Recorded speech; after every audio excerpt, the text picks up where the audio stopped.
Greetings, fellow investigators, and welcome back to our video podcast, Into the Darkness, where my friends and I are playing the KULT Divinity Lost role-playing game. I'm your host, Tom Rayleigh. The campaign is The Black Madonna. It's available from Helmcast. I am the game master, and this is episode 6. Our recap will be given by Matthew Sanderson as his character, John Miller. So without any further delay, let's continue our journey into the darkness. Matt? Thank you very much, Tom. So, after quite a few eventful days, we decided to meet up back at the cafe and basically plan what the hell it is we're going to do. Dietrich decided to continue research on this dream counterspell that we've got an idea on. I decided to go visit Irene, basically to let her know about what happened with Magda. And Petra and Dieter decided to delve down the research rabbit hole into this mysterious Pagodan character. Well, they got a whole load of info. National registration, medical insurance registry, social insurance registry, motor vehicle registry, criminal records, plus Magda's medical records. Surprised they didn't get their inside leg measurements as well, for good measure. But amongst that, they did manage to grab hold of the address for this Pagodan and another individual, Marla. No address for Mr. Kramer. He seems to be off the grid. But anyway, Dieter decided to go and recon Marla and Pagodan's addresses. Meanwhile, Ingolf decided to delve into his art and get an insight into the interior of the Black Sun Publishing building, finding that it was effectively a magical instruction of kids led by Kramer, and that the SA and Black Sun are used to recruit these individuals into whatever esoteric purpose it is that they're doing, whatever it is they're performing.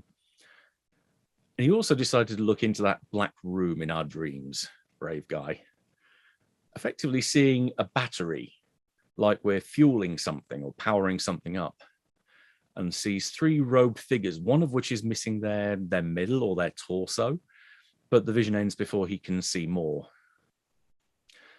Dieter decides to dress up like a hobo, not very effectively, and this guy goes on his recon. First of all, going to Pagodan's fortress, as it's best described. Just a little bit outside the city. One road in, one road out, and pretty much screams bad news. He then decides to go and have a look at Marla's address and finds it's an affluent area with lots of people around. Eventually, they decide to drive him out because they don't want a hobo on their front doorstep.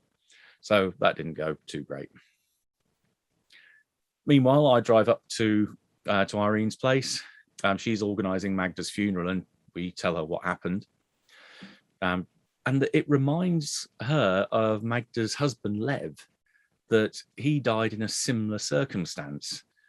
And the more that we're looking into this, the more I'm thinking that Kramer is responsible for Lev's death as well.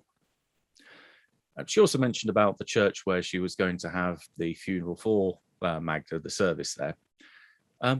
Rather long-winded name, the Church of the Protection of the Virgin Mary, a Russian Orthodox church that's now in the middle of an industrial estate, but which once upon a time would have been more in a residential area.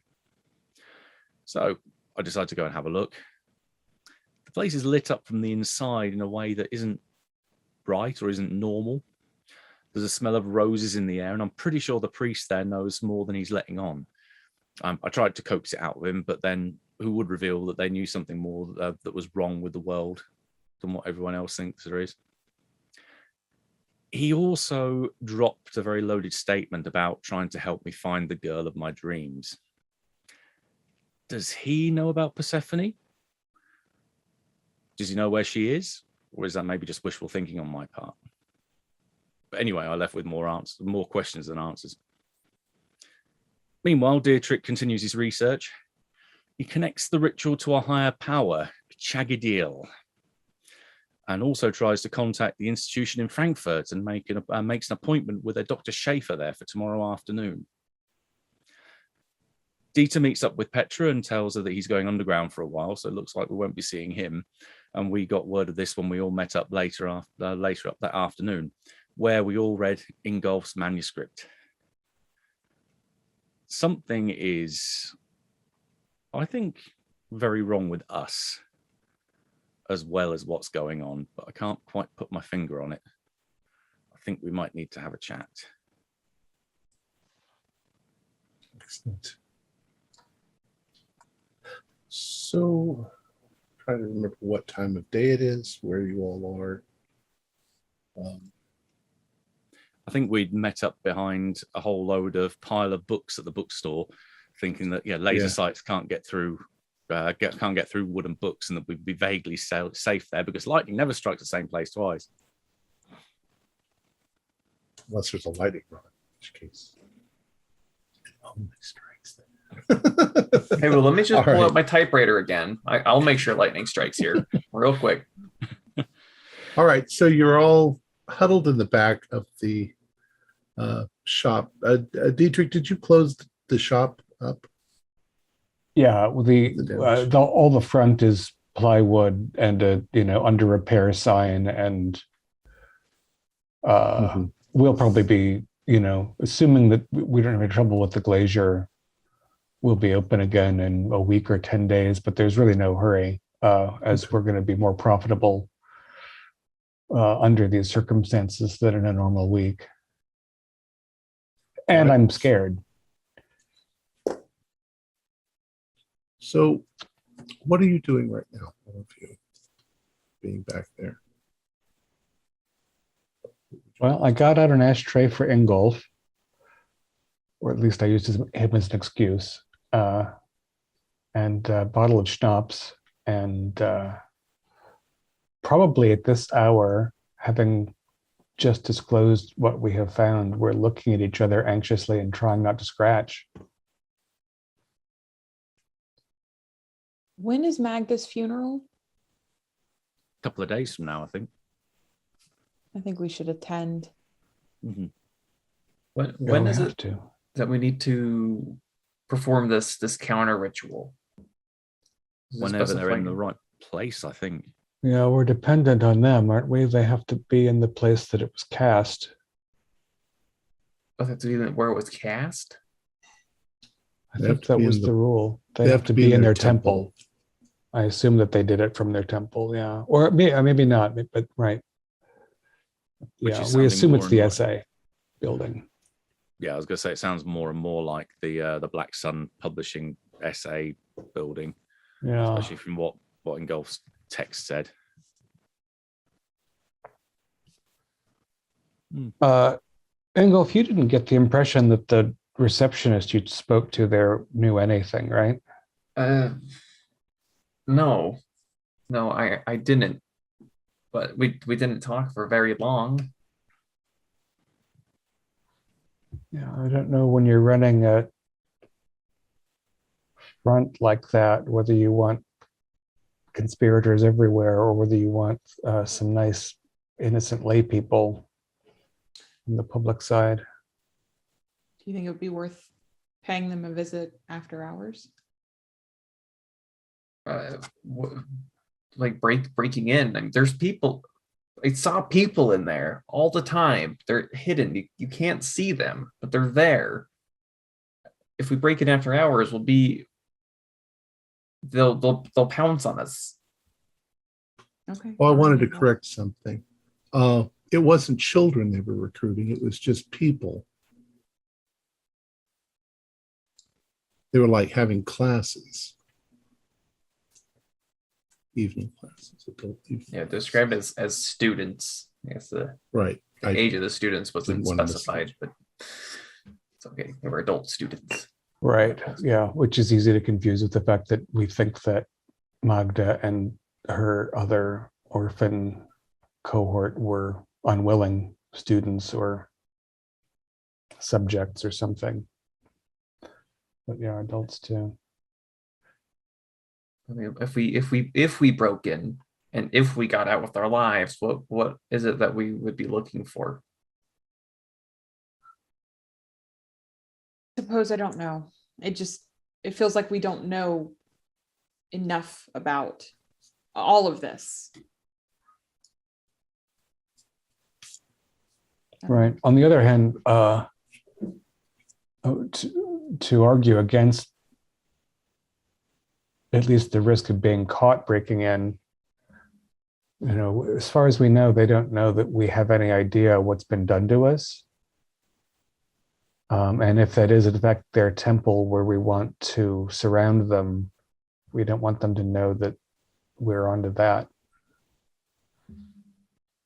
Not to mention that I'm not sure what I would do if I met 3 robed figures, one of whom was somehow inconstant physically. But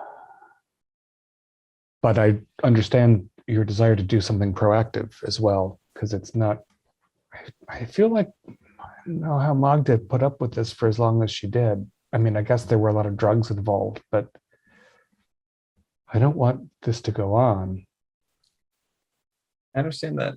I mean, we're all close to Magda, but I fear we might be portraying her as more innocent than she may have truly been. I would agree with you there, Ingolf. I think Magda had some part in this as well, yes. And perhaps it was never a problem for her until she got cursed or something went wrong and it brought about her demise. But do you think that she put this on us in hopes of ameliorating her own suffering? No, I think she wanted help. I think she wanted it to go away. Yeah. I mean, I don't think of her in a saintly fashion, but I feel like as she was a victim of this curse, and it sounds like her first husband was a victim of this curse, we are more alike each other than we are on opposite sides. I don't know if her first husband was a victim of this particular curse. You don't think that it could have presented as black boils to a medical professional? Well, there wasn't. The medical professionals didn't see any black boils on Magda, did they? No, but the one doctor saw the vermin. So it seems as though different people are differently susceptible, or as far as I know, one really willfully blind person could convince everybody else, oh, it's just cardiac arrest. There should have been an inquiry into how she started screaming after she flatlined, but it seems like they're just going to act like that was a medical, a technical anomaly and ignore it, except for Dr. Richter, who seems interested but outnumbered. Regardless if it's the same curse or not, I mean, these spells that we know they're about a reversal, right? I mean, these are dangerous people with magic. Who knows what it is that they've tried to do to each other over the years. I'd be surprised if their knowledge of these things was limited to just a single malady. But I don't know. What does anyone remember what the description was of the victims in Russia in that text? There was a story of a bunch of people being laid low, right? Let's see, the curse there's the diseases of war, a pathological overview, and then the curse of diseases that had reports of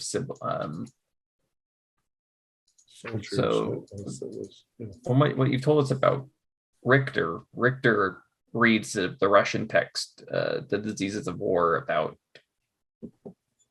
a misdiagnosis. The Russian soldiers who died were actually killed by the same curse Magda was. And in the curse of diseases, there are similar infections to Magda. I don't remember if there might have been black boils there, but I don't recall.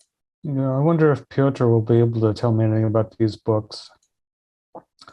But it seems as though if the author of Diseases of War or the author of Curse of Diseases wrote a description that matched what Richter saw, then it seems as though, again, people experience this curse or the results of it differently, possibly. Or they got live with a different curse altogether. I don't really want to contemplate how many of these sorts of attacks there might be.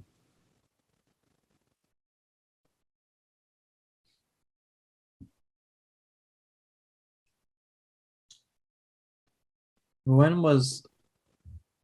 Sorry, my everything is shaking in my mind right now. Is Magda's funeral tomorrow? I think it's a couple of days from now. It's a couple of days from now. When did she die? She died Yesterday. one day ago, yesterday, or the day before. Things have been happening very quickly. It would be on the third day after she died. I wonder who's making all the arrangements for her. That was Irene. Oh, okay. It's usually on the third day because anytime after that, see, they don't embalm. So even a regular body is going to start to smell after 3 days. Did Magda die yesterday? We got shot at yesterday. Right? Were we shot at yesterday? Yeah. Were you shot at the same day? I think you were shot at that. I think it's been the third day might be tomorrow. We'll say the funeral's tomorrow.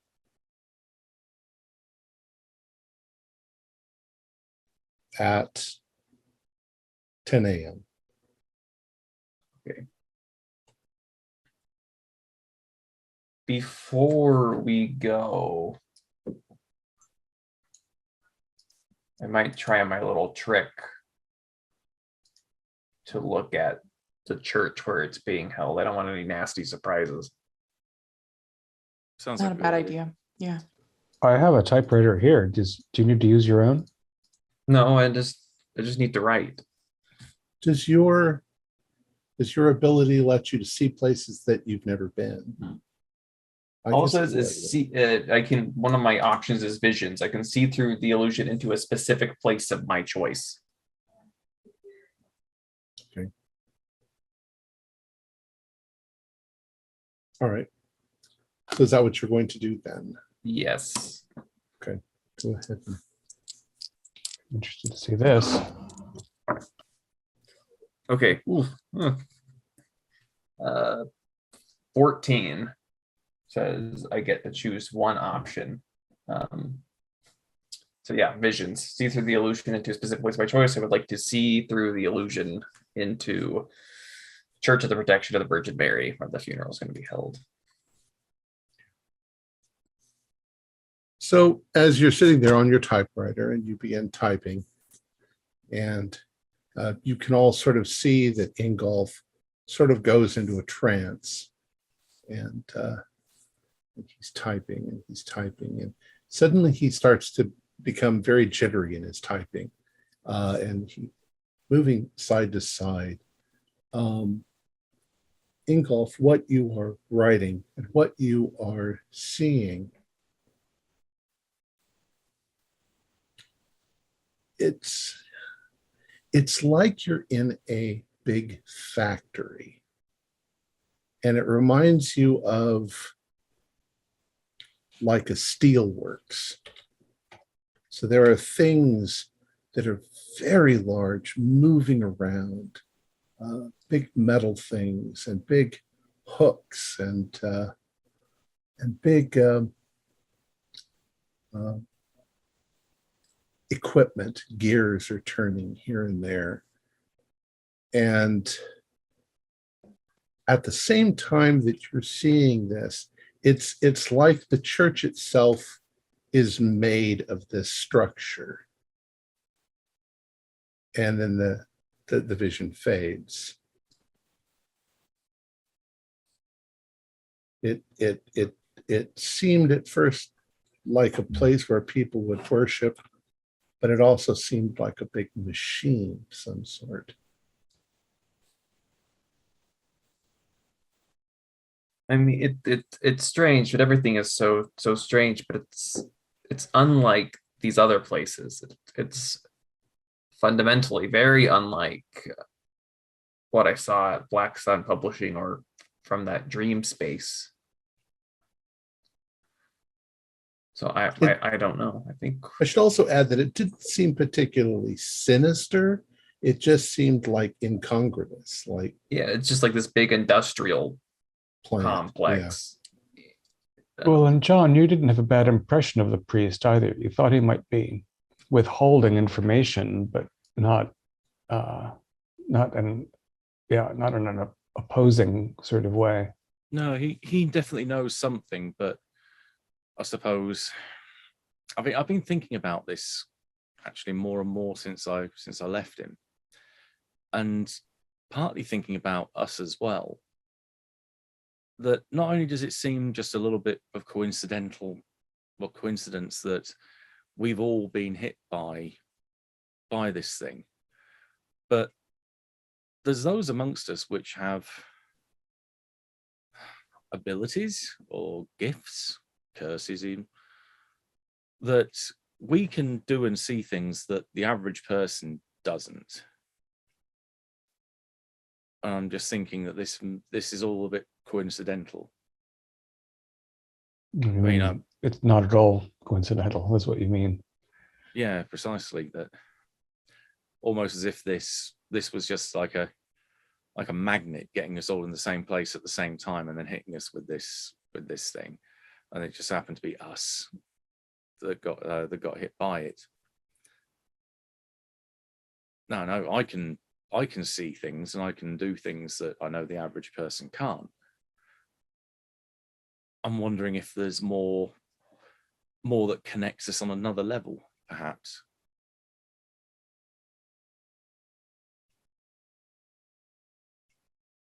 It might be that what connects us is just Magda, but that there's a reason that Magda connected to all of us.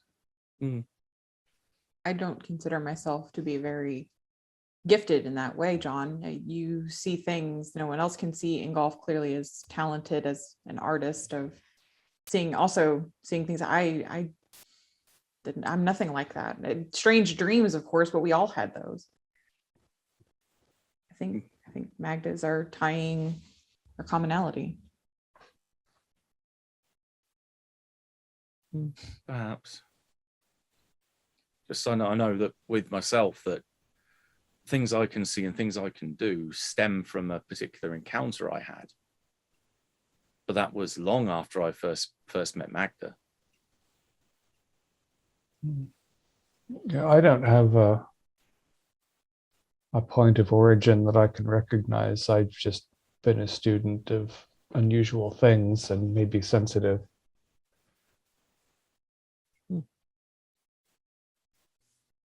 So what would you like to do next? You've had your discussion.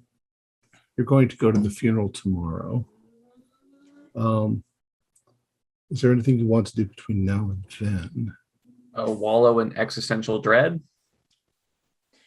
I feel like Heinz has maybe pulled a Dieter and has gone underground and in fear. Should one of us follow up with that doctor? I mean, I guess I should, having met him. I'm supposed to drive over to Frankfurt tomorrow and meet Piotr, the fellow at the asylum who sent her the postcard. So it might be another, unless, I mean, I could telephone the hospital and invite Richter to the funeral. I don't think any of her family will be there to object.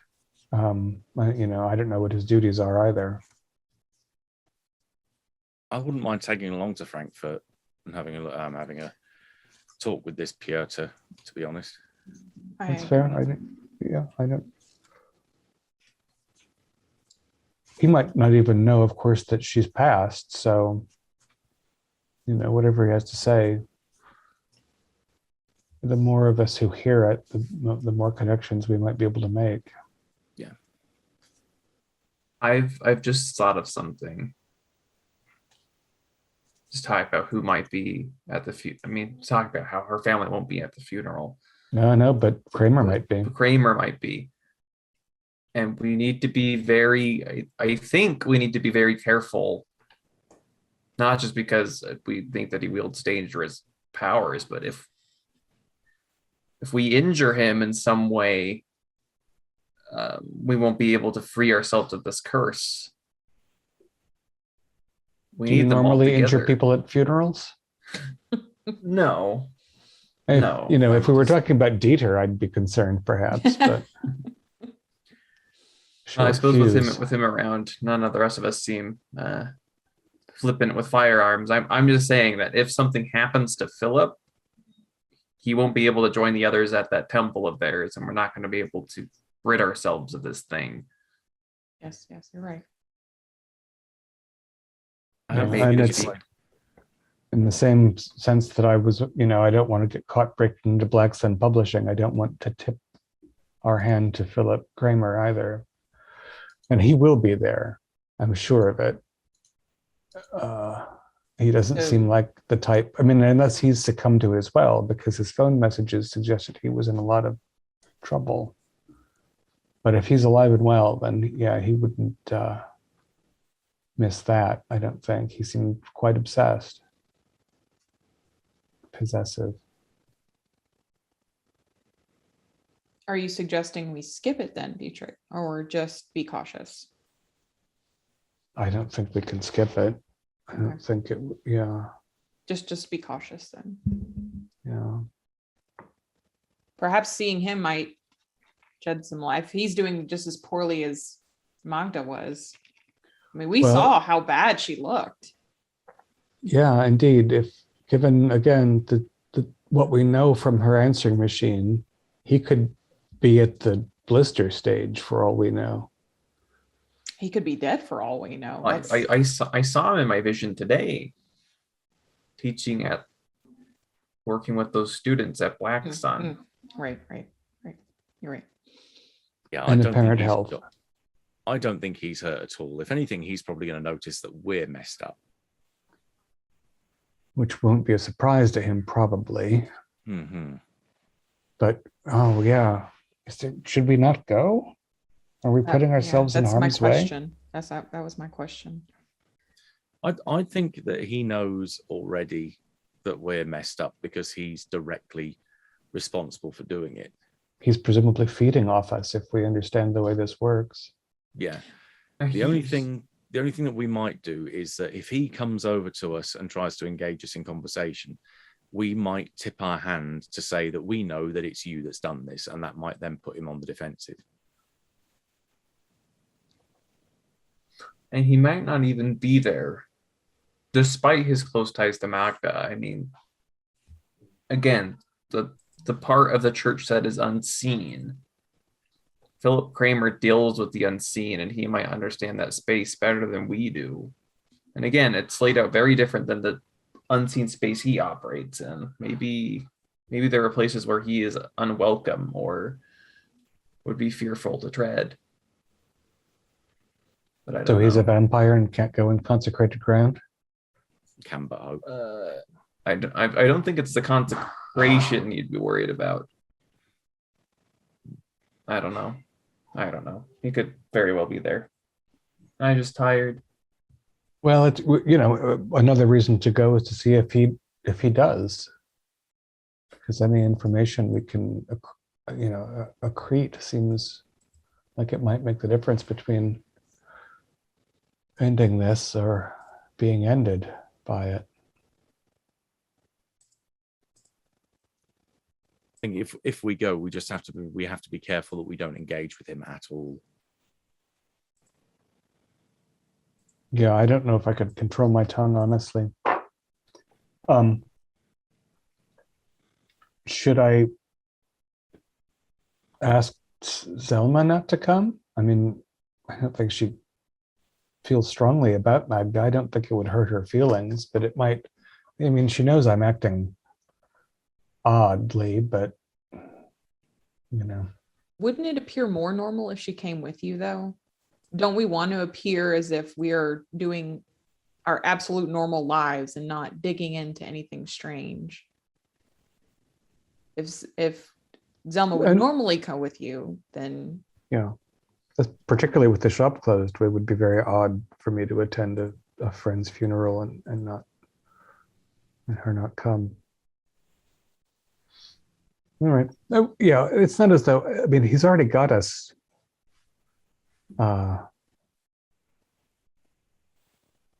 in a in a terrible situation. It's not as though we expect to be attacked. I just am feeling dread, I guess.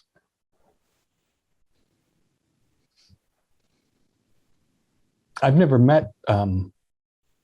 had to look at the face of somebody who had put a fatal curse on me before.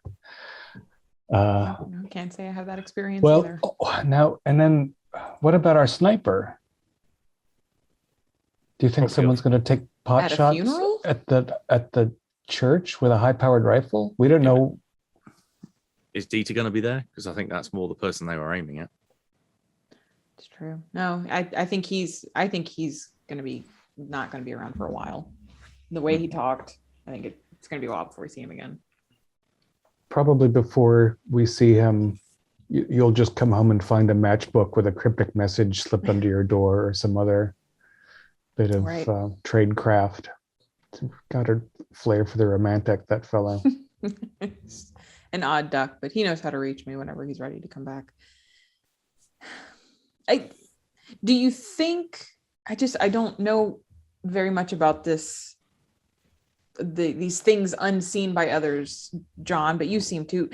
Would the church have some kind of protection? Because it seems to be this,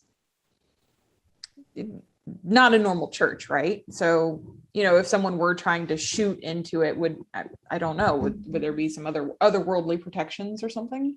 No? I don't think it extends that far. I mean, the feeling I got from it was very different from what Ingolf's written about. Okay. I mean, from what Ingolf's written, it almost seems like the church is an extension of the industrial estate around it. Okay. That it's very much part of this mechanization. But no, the feeling I got when I was there was very much that it was a peaceful, serene, good place, which is kind of off on a tangent completely to that. They're good machines after all.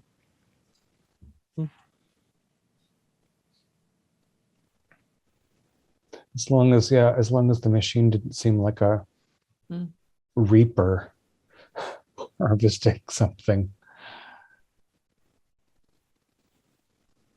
So your appointment tomorrow, Dietrich, that is in the afternoon, yes? Yeah. Okay. So we still be able to make the funeral. I was just going to say that it sounds like you can go to the funeral and then you can go to Frankfurt and order. It's not that far. It's not as far as I thought that it was originally. Got it's it. a different place.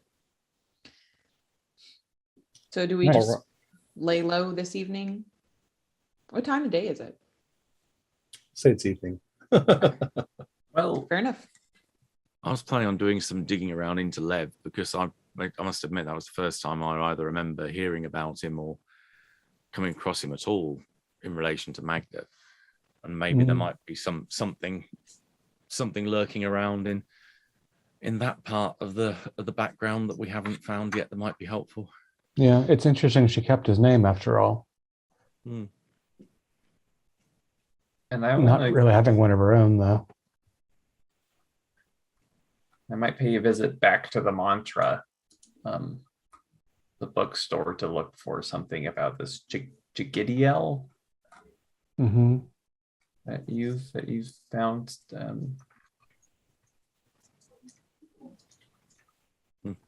evening of hitting the books. Okay. So let's see. Let's do John first. We're going to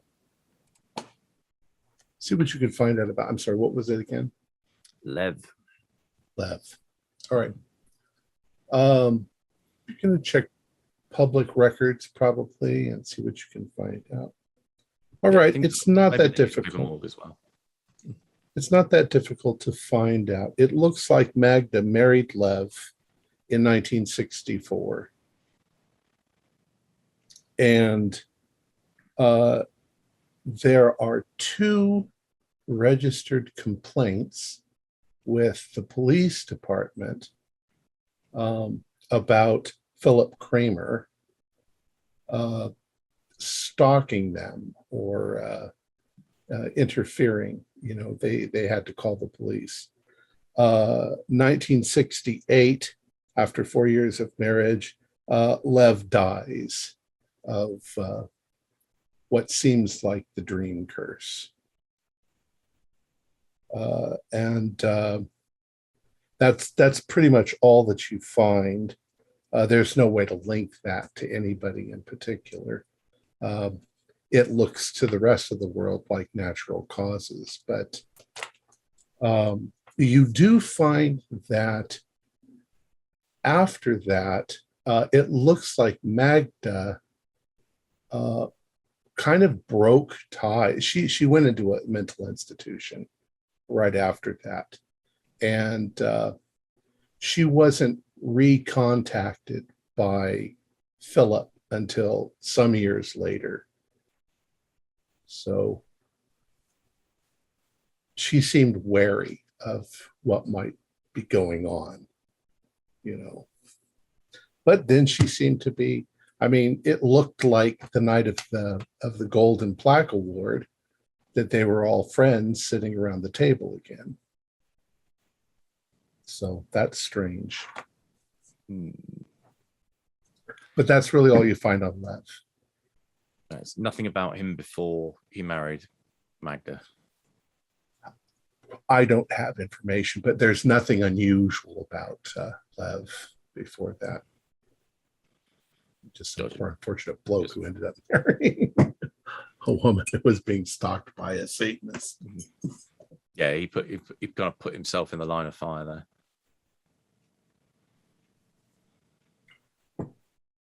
And you don't find anything about Magda marrying Philip, but she had said a lot about that there had been a relationship. Maybe they weren't married locally or whatever, but she said that also turned into a very bad situation. It seems like Philip was very unstable. And you've seen that he was also, and he's wanted by the law. Mm-hmm. Crazy egomaniac magician. Yeah, not the most stable of people. Ingolf, you were going to go back over to the mantra. The mantra.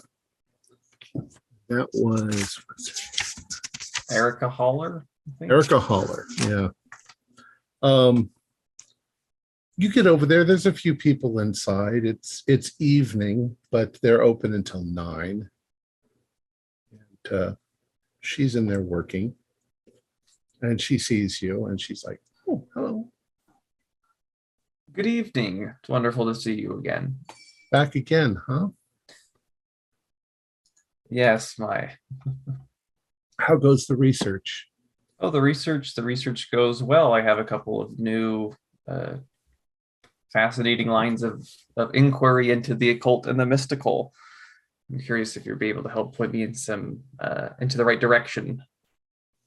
Well, what do you want? What sort of direction do you want to go? What do you want to know? I want to know more about angels. I've come across a name of an angel, perhaps. Quite a few books on angels, yeah. Yeah, if you've ever heard the name Chagidiel. That sounds like Kabbalah. Let me take a look. And she pulls out a book called The Tree of Life. And it talks about, it sets up this interesting little chart looking thing with a tree and its roots. And up in the tree, there are these circles, and they've all got names. And then there's circles down in the roots, one of which is Chagidiel. It also tells you that Chagidiel is just one of many names that it goes by. just depending on what piece of literature you're looking at. Sometimes he's called Beelzebub, sometimes he's called Belial, various names. Of course, it's Chigitiel is Hebrew, and it means the one who hinders. Interesting. Yeah, so it was Kabbalah, you said. This is Jewish mysticism, Gnostic mysticism.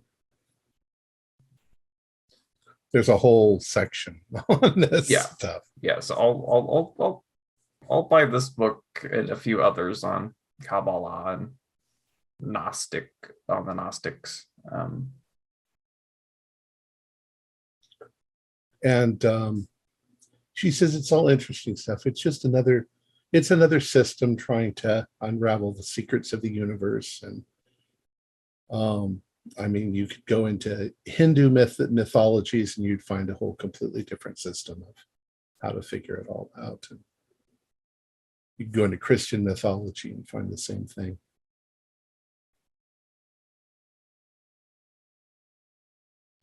Yes, this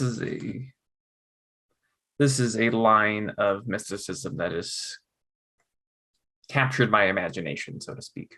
It's very complex. I mean, there are Jewish mystics that study this their whole lives. Yes, I mean, there's all these, just from this brief thing you showed me with these diagrams and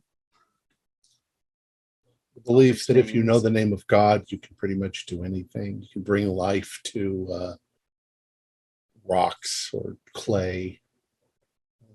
It's all in there. Well, you don't happen to know the name of God, do you? Nope. But I think that it's like 230 some odd letters long. I can't remember. Oh, it just really rolls off the tongue then. Yeah. I don't think the Jews know what it is anymore either. That's part of what they supposedly lost when the Temple of Solomon was destroyed by the Romans and the Levitical priesthood was killed off. Oh, rats, that God had a word they could use and they lost it. So much for the plans of God. Yeah, so they really should have used the name that they had to stop them from destroying the temple, eh? Indeed. Oh. Anyways, those are, you can, the price is on the inside cover. Okay, I know. It is a bookshop. Yep. Not a library. Yeah, but this way, I mean, buying them, now I can write in the margins. Did you want to ask her some questions? Yeah, I'm curious because I had asked her previously about the essay, and she was very firm, like, do not mess with those people. I'm gonna ask if you heard anything at all in the last couple of days about them. I mean, I know I was just here, but no, I haven't seen the news or anything like that. If they're doing anything, they tend to be very secretive. There's of course a lot of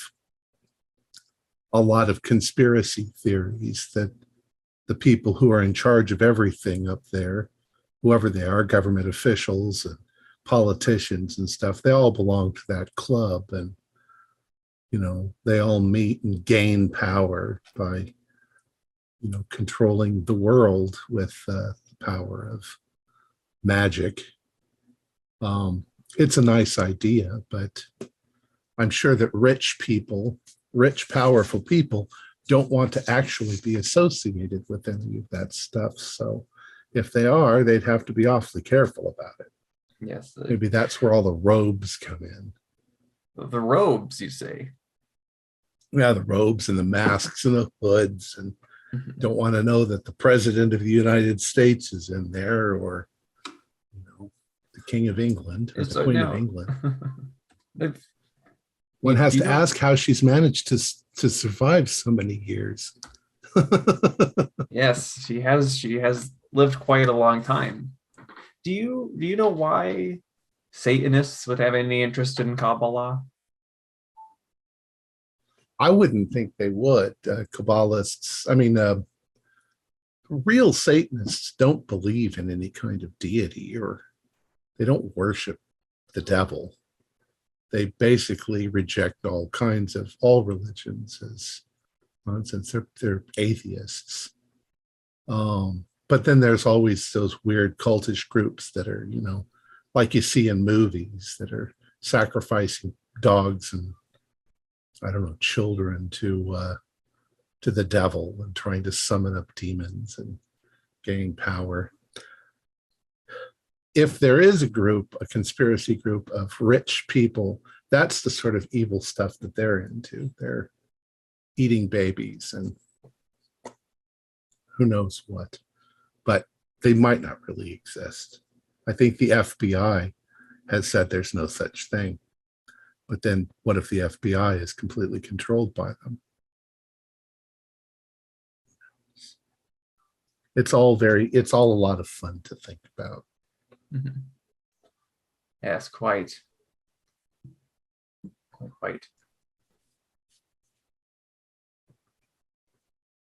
They would have to, my guess is that if they were rich, they would probably have built some sort of church to worship in, someplace secret and away from the public where they could all gather and nobody know that they're there. But it'd be difficult to do around here. you Berlin couldn't do it. Highly populated. You couldn't do it where there's a lot of people. You couldn't do it in the middle of a city, unless you did it in the basement of some place, or maybe right underneath the public buildings. There's this secret underground in the sewers. Or you've seen 100 movies, haven't you? There's yes. Have these hidden places. Do you have you heard anybody talking about or seen books on people seeing hidden things? I don't know if that makes sense. Like the whole story. Oh yeah, but more like additions to buildings that other people can't see. I don't know what things, you mean. Extra stories, architecture, like places being bigger than they seem. I think Stephen King wrote a book like that about, I think it's called Red Rose, about the house that has 12 bedrooms in it. And then you walk in later and it's got 15 bedrooms. And then you walk in again and it's got 17. And then it's only got 10. And then somebody walks into a bedroom and then the bedroom's not there anymore and the person's gone forever. But that's Stephen King. So does that really exist? I think a scientist would have figured that out by now, wouldn't they? Maybe but you're sucked into another dimension, Twilight Zone sort of stuff. You start to get the impression from her that she could ramble about this stuff all day. Oh yeah, no, she seems to be very. She seems to love her conspiracy theories. That's for sure.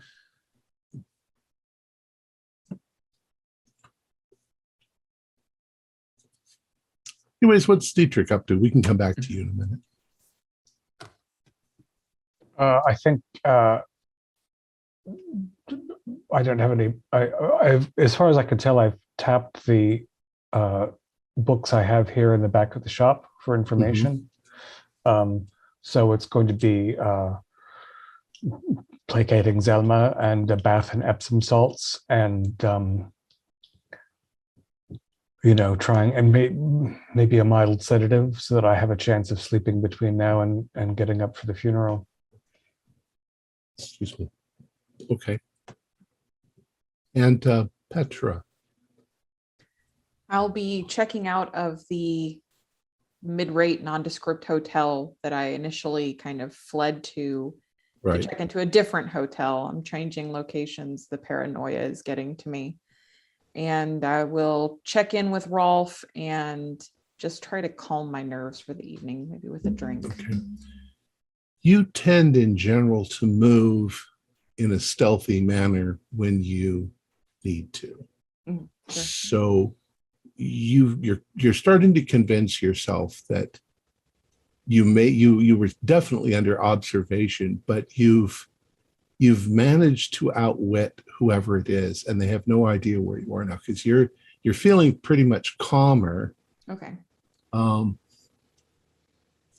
Call Rolf, and he confirms with you via some sort of code that you have that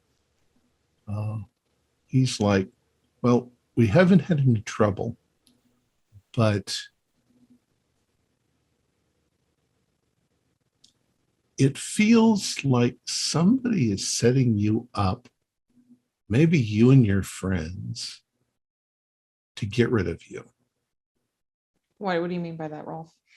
Well, there's a rumor going around that the Russian mafia has been contacted and they've been given information about you, and they may be getting ready to put a hit out on you. Not just you, but All of the people the circle that I'm you were running with. Yeah. Okay. Do you have any names, any information on that? One name that keeps coming up is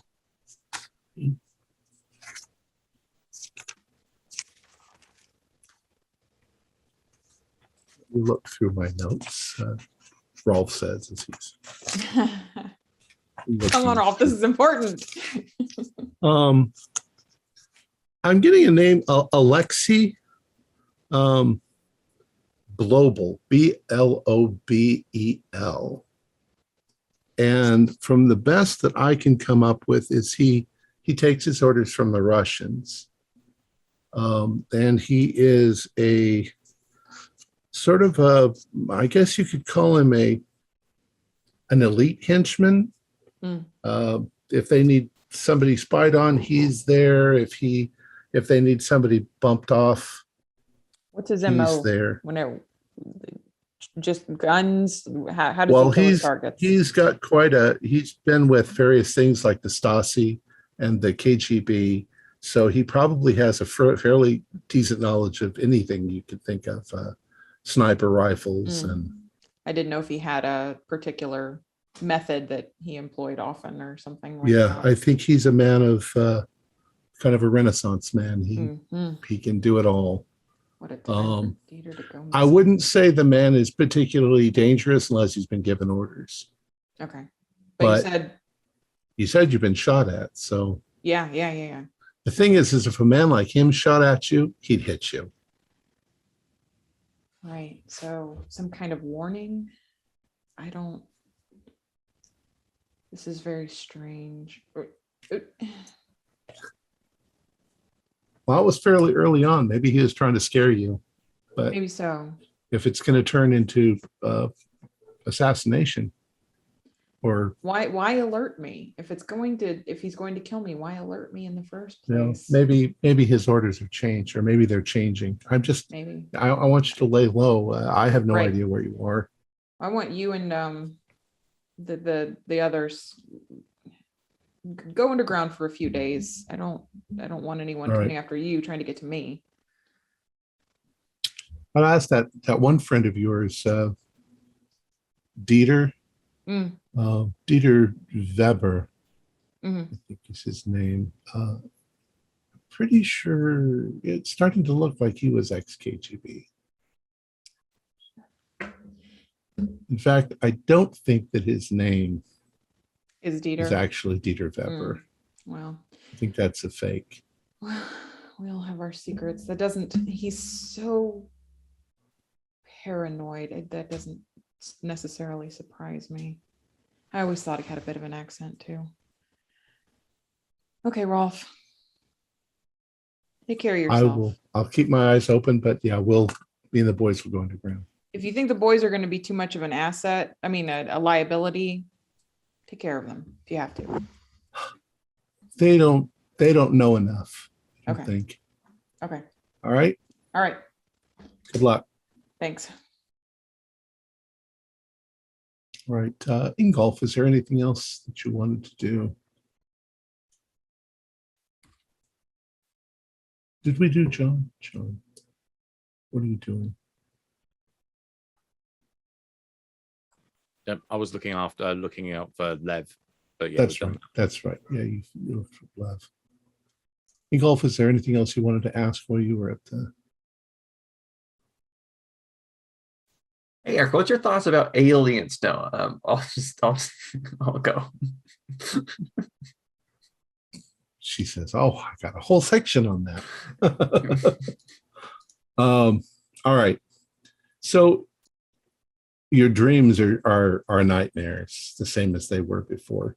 Same nightmares, and they're painful. You wake up in pain. It's getting almost to the point where you're very afraid to go to sleep because you know it's going to happen. And it's just, you know, there's going to be incredible discomfort, and yet you're tired. And you think back on Magda, she looked like she hadn't slept in days. Did drugs help at all? Not much. They kind of put you down faster so that you relax. But there's that sort of screaming, dark discomfort. Something is there in the darkness, and you're completely at its mercy.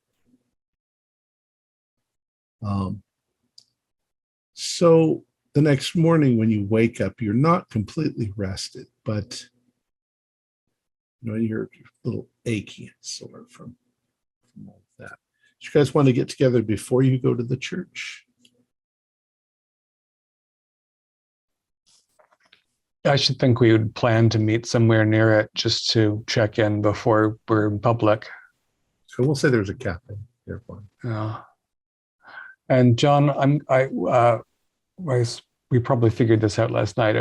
Selma and I are coming in one car, so you and I will go together to Frankfurt on mine. Yeah, I've got 2 seats. Yeah. And I could use some speed. Yeah, so we'll meet. Yeah, we'll all. I'll reintroduce everyone to Zelma, who is very nicely decked out in a thoughtful black suit with a bit of a flourishy thing, carefully applied stuff. And of course I look exhausted, and I look at you guys and it's like, yeah, all right. All right. So you drive over to where the little church is. And you can see there are quite a few cars now that are parked on the street, sort of going in a semicircle around the block. I thought you were kidding, John, about the size of this church. I've seen wedding cakes bigger than this. Yeah, it's pretty cozy. I would like to try to use magical intuition on this church before going in. Okay. Yeah. Given the, the 17. The little gold domes, the little onion domes on the tops of the church. They're very shiny, like they've been polished. And as I told John, there seems to be there are little windows in the church that are stained glass, but they're not pictures of people. They're just sort of geometric shapes and so forth. And from what John said, there was light coming out of them. Yeah, there's definitely something shining out, but it couldn't possibly be lighter inside the church than it is outside the church. Right. You're in the daylight, but yeah, there's something about it that seems supernatural, for lack of a better word. And I'm assuming that this is not something I've noticed about churches in general. Yeah, correct. Right. You This also is a- can smell roses, and it gets stronger the closer you get to the church. And that's not a sickly kind of bad rose perfume. It's a sort of It's, fresh smelling. well, could be incense. Maybe it's incense that smells like roses. You guys approach the church, and there are other people, and the people are going inside. Petra and Selma both notice, just as they're getting onto the church steps going forward, that all of the women that are moving forward have scarves on their heads,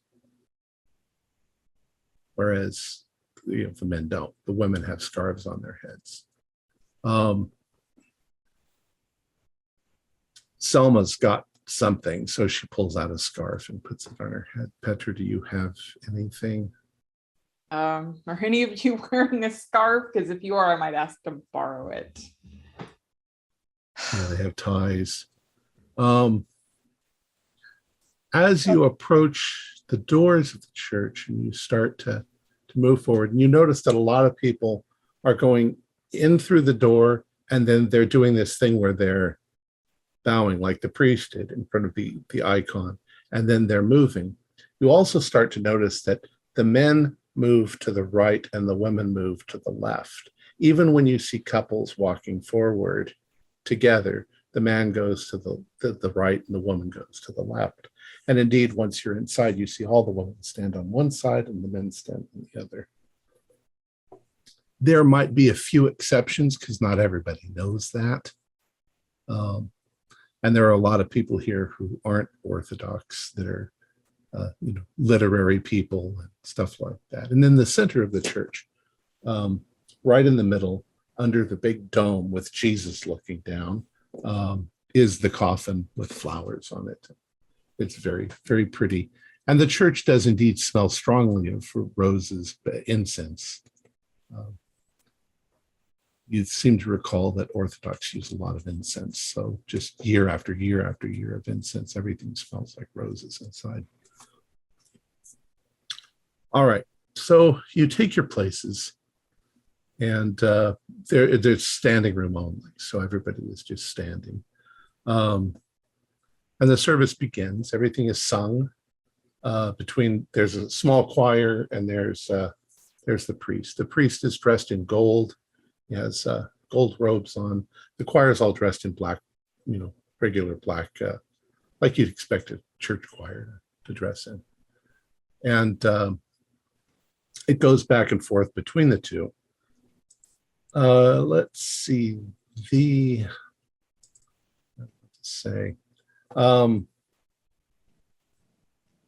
So Magnus Coffin sits in the center. It's adorned with flowers, and the lid is closed. But as you're standing there, you begin to wonder what the congregation might see inside that box, the repose of a human body, or the sort of Swiss cheese corpse left over after the worms have done their work. It's kind of a creepy thought, but it's one you can't really ignore. John and Dietrich and Ingolf, you're there, right? Yeah. Do observe a situation.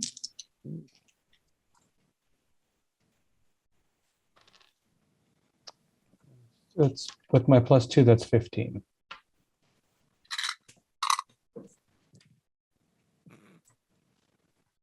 Eight.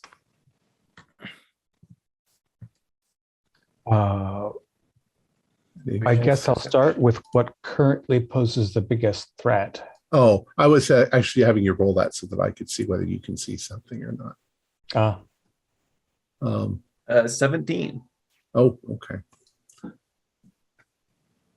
So what happens next? You're standing, the center aisle is left empty. The the priest recites, he sings certain prayers, the choir responds. He does in fact have a metal thing on chains that has incense. You can see clouds of it coming out, and he walks around the body and he senses it, and he senses the church, and he senses the congregation, and he comes up and down the aisle and senses everybody. And it's almost intoxicating, this aroma of roses and smoke. And there's a moment for John and for Petra. You don't notice anything. You notice this, it's there, the service is going on. But Ingolf and Dietrich, as you're standing there comes a moment where the priest is sensing the body, and he moves around to the other side of it, and he's sensing. And the censer that's on chains with the little coal and the smoke coming out of it flies up into the air, and it freezes in the air. And the billowing smoke seems to sort of stop in midair. And everybody is just standing quiet for a moment. And there's a noise. It sounds like bang, bang, bang, getting closer and closer. The doors of the church in the back suddenly open up. Stepping through the door is what looks like another priest. He's dressed all in black. Has the big funny hat, the veil on it. And he has this cape on. The cape is all pleated as it flies back, and there's 4 big squares on the front of it.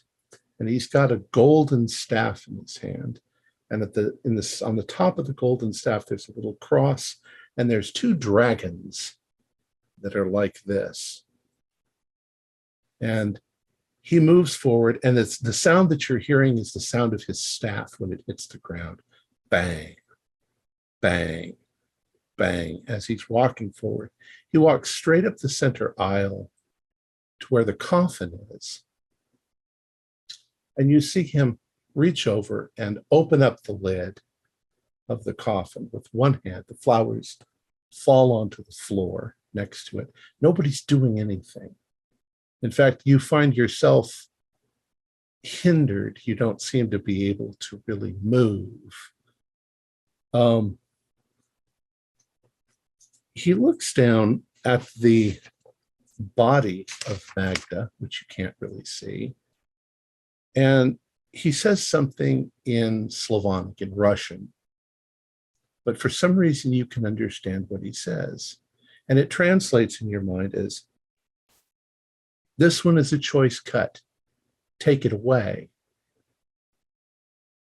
And as he says that, the dome in the church seems to open up like a flower, and this mechanical arm, like something from steampunk, begins to lower down and unfold. There's big gears on it. It completely unfolds. It comes down, and you see it sort of clamp into the coffin.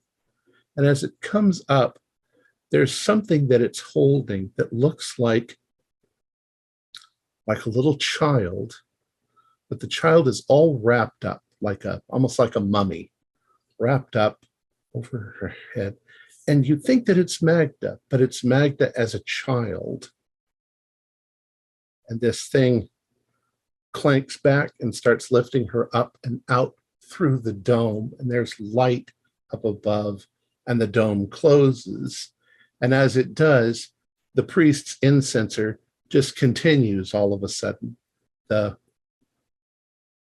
priest in black is gone. The flowers are on the coffin. The coffin is closed. And the service continues. And you're not sure whether you just imagined all of this or what, but for a moment you're like in awe and very confused. But John and Petra don't seem to have noticed, and nobody in the congregation seems to have noticed anything at all. The Is services. Sorry, go ahead. that to keep it together? Let's see. Yeah, go ahead. Yeah, keep it together.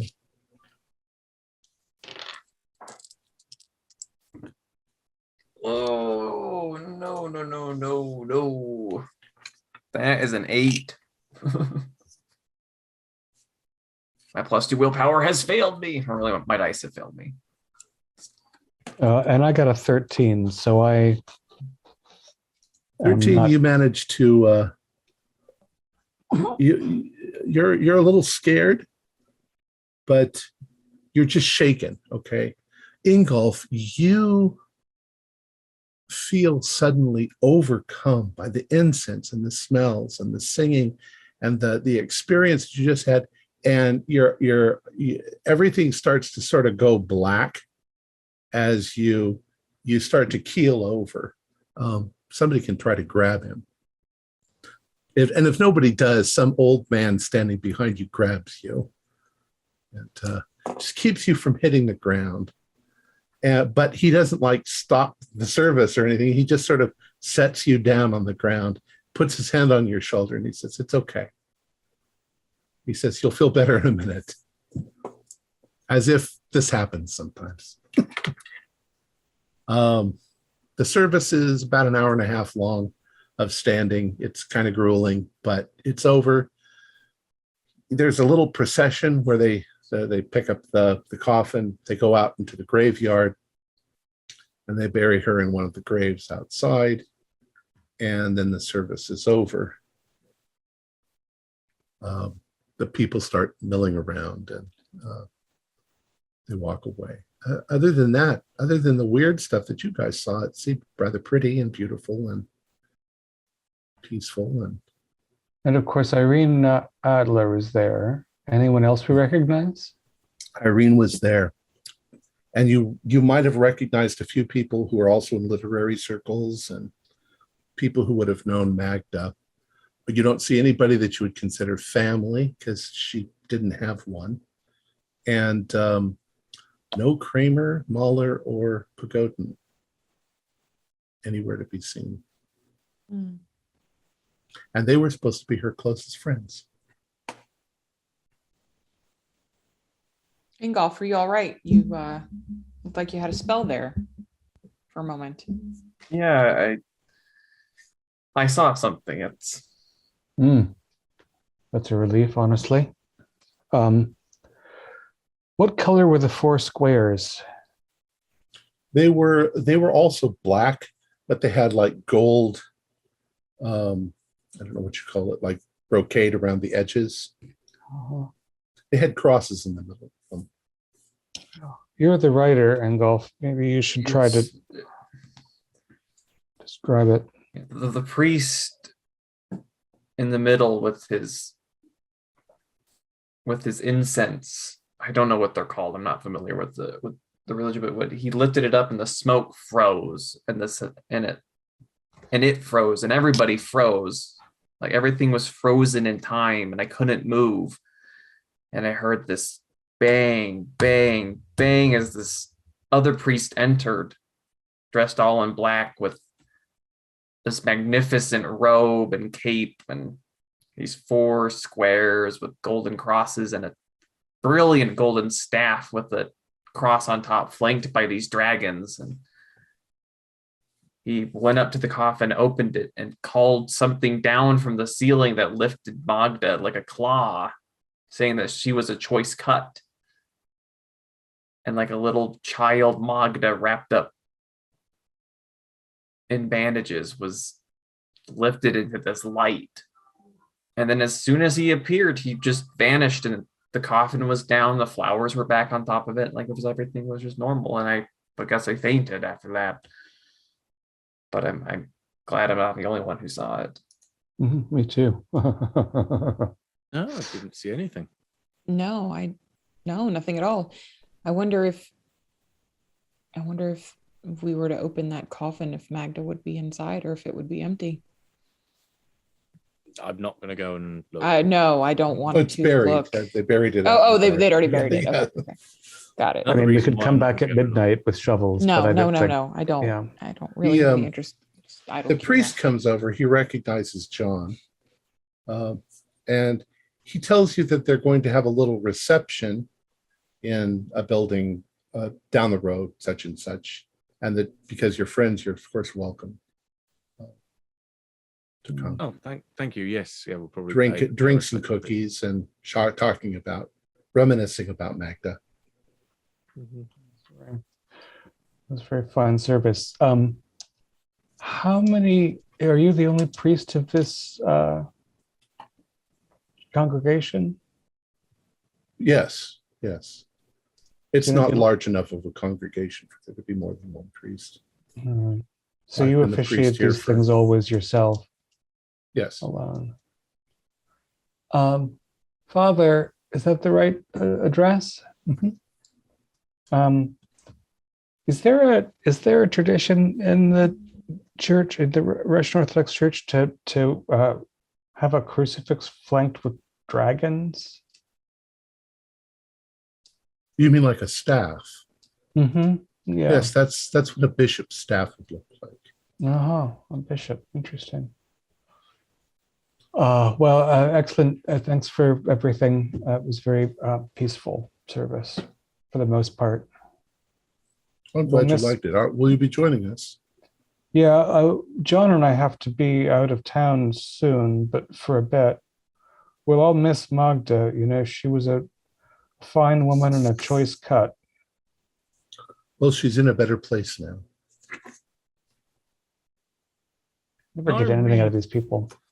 Can I read him as Dietrich makes that particular comment? Sure.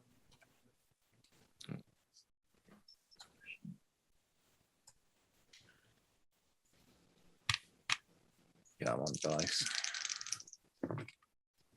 Oh, right. 9, 5 is 14 plus 1, 15. You may ask 2 questions.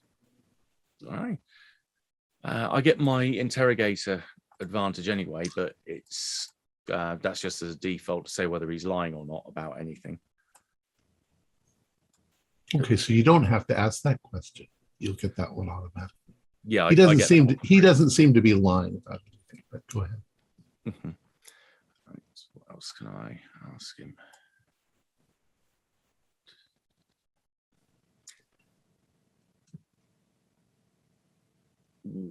How do you feel right now? How does he feel? I feel like my job, at least the job that I've been given, is finished. I mean, we see people born, we baptize them into the church, we teach them what we can, and then they die, and we say, we send them on their way. So I feel fulfilled. Okay. I like baptisms better. Yeah. Bit more fun than a funeral. Baptisms are like making new people. And riffing off my previous encounter with him about that he knows, or I feel that he knows more, how could I get you to open up about the truth?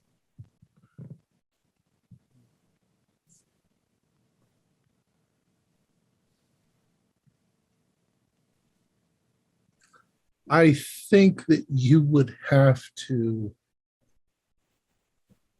say something. Well, that's not really a fair answer. I was going to say that you'd have to say something to him that would indicate that you already know what's going on. But I'm not sure that he knows what's going on. He just knows the job that he has as a priest, which prayers to say when and so forth. It's pretty much out of his hands. He has a prayer book with all the prayers in it, and the priests are not actually allowed to just memorize it and not use the book. They have to use the book so that they don't make a mistake and they don't just have a lapse of memory. So it's all about the form has to be correct. but I don't think he honestly knows anything more. He probably didn't see the hook or the grabber. All right. Did you want to go to the reception? Or I can't say that you go to the reception unless you have some specific questions. I don't think you're going to learn anything more. Fair enough. Yeah, unless people are whispering their dark secrets about Magda in the corners. Well, from what I you met her understand, in the she didn't really madhouse in '68. she didn't really attend church that often. So Yeah, I will probably deputize Zelma to go and make sure that if there's any bookish person that we should talk to, that she takes advantage of that opportunity, and then encourage John to get on the road. We might stop for a quick one before we go into the lunatic asylum, as far as I'm concerned. I'm a little bit wobbly after that. I and we've all been watching our backs, but doubly so. I got some news last night that a contract's been put out on us. So specifically, someone's out to get us. Russians. I don't know if Dieter's digging around the other day alerted them, but they took shots at us before that even. I don't know. But why warn us? Why warn us of an impending death? Seems like a bad was practice. The strange thing about that sniper. Yeah, I mean, he should have gotten somebody before we had a chance to fall. I mean, he did. He nicked you. He nicked Dieter, but Right. you'd think he'd take the first kill shot and then go in sequence. Well, perhaps the worms leapt off our bodies and deflected the bullets. All I know is this guy is former KGB, so if he wants us dead, if he wanted us dead in that moment, we would have been dead. So what do we? So we have to get rid of a curse and also counteract it. Pay to hit? I don't. We're not going to make that much money on the insurance. Maybe it's his way of saying, well, if you pay me more, then I won't take you out. Yeah, well, it seems like we have two enemies then, again, because if they want to feed off us, they don't want us dead. I've mentioned this before. If there's somebody who doesn't want them to be feeding off of us, they might want us dead. Yeah, you did. It's great that the most paranoid one of us has just vanished, and the rest of us are descending into a state of general anxiety. Well, all right, keep an eye out for little red dots. Exactly. Thanks for the word. I might give the car a check over just before we head off there. Yeah, that's good thinking. So are either of you want to come to meet Piotr, or is it just going to be me and John? I wouldn't mind going, but all four of us kind of appearing at once, is that a little too overwhelming, do you think? Too much? Too obvious? No. Maybe it doesn't matter. I would like to go. Yes, I was thinking of going. So if and we could also if we I'll... show up at the hospital and they say he can only talk to one person at a time, then we'll deal with it. But they probably have meeting rooms, and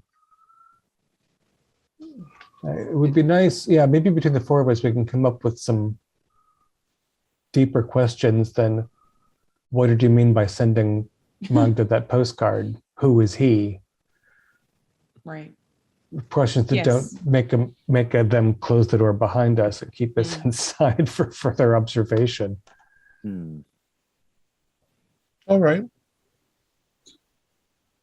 There's nothing in your car. There's nothing underneath that's been planted. No bombs or explosives. That would end the game rather quickly. Mick and Josh would come back thinking, what? Where's everybody? Why are we the only two players? All right. So you get in your car and you drive out to Frankfurt on der Oder. Frankfurt on der Oder is, at least for game purposes, I've never actually seen it or been there, but it's on the Polish border. It's industrial. It's ugly. It's not a very attractive looking town. You find the address for the Frankfurt clinic and you drive out. And when you get there, you can see almost immediately that the grounds are not well kept. The building itself is an ugly old style. Probably at one point was a hospital or something. Definitely the building itself is an old building. It needs a good paint job. Now it's not dilapidated, but they probably don't get a lot of funding. So you park your car and you go up to the reception, and when you open the front doors, there is a rather strong smell. You can definitely smell urine and feces in the air. The walls are painted kind of a sickly green. The walls are painted sickly green. The floors are kind of linoleum. And you can see there's accumulated grime, along the very edges of where the floor meets the wall. There's a reception desk with an older woman sitting there, obviously not paying very close attention. She's in a gray dress, and she is knitting, oblivious to anything going on. Also, off in the distance, vaguely in the distance, you can hear what sounds like somebody yelling. But it's kind of the sounds that you expect from a mental institution. So what do y'all do? Good afternoon. I have an appointment to see Dr. Helmut Schaefer. Dr. Schaefer. What's your name? I'm Dietrich Zimmermann. Just a moment. And she gets on the telephone with a whole bunch of buttons on the telephone. Dr. Schaefer, there's a man named Dietrich Zimmermann here to speak with you. Oh, yes. There are 4 of them. Yes, all right. And she hangs it up and she says, yes, just go down the hallway, and it's 3 doors on the right. You'll see his name on the door. Very good. Thank you. Have a good afternoon. So you walk down the row, and the vibrations in this place are not good. It just feels like there's been a lot of pain and suffering and mental illness. It's not pretty. You get to the door of Dr. Schaefer's office and you knock. He says, please come in. Now, oddly, Dr. Schaefer's office is very neat and clean. He's got some bookshelves. He's got some knickknacks and paintings on the wall. He has a large wooden desk. And he has set 4 chairs here. He says, now, please come inside, have a seat. You'll have to pardon me if I'm a little direct, but my time is valuable. What can I do for you? Well, thank you for saying this. We understand. We've just come from the funeral of a friend of ours who herself was institutionalized quite a bit, Magda Orlova. And just before she died somewhat abruptly, she received this strange postcard that I'll hand him that, says, I have seen him, Pyotr. Oh, I'm sorry, it's in Russian. It's from an inmate here apparently, and it's warning her. It seems that I think no, before you go on, Mhm. before you go on, you understand there's a certain confidentiality we have between our patients, and there's not much. Are any of you medical doctors? No, we were friends of a recently deceased individual whose death was a little mysterious, and who received this mysterious postcard from someone. Yes. Here. I'm not sure that I can just give you that information. And I don't, I have many other. This is a job that I have to do. It's as I say, my time is quite valuable. You understand? Yes, of course.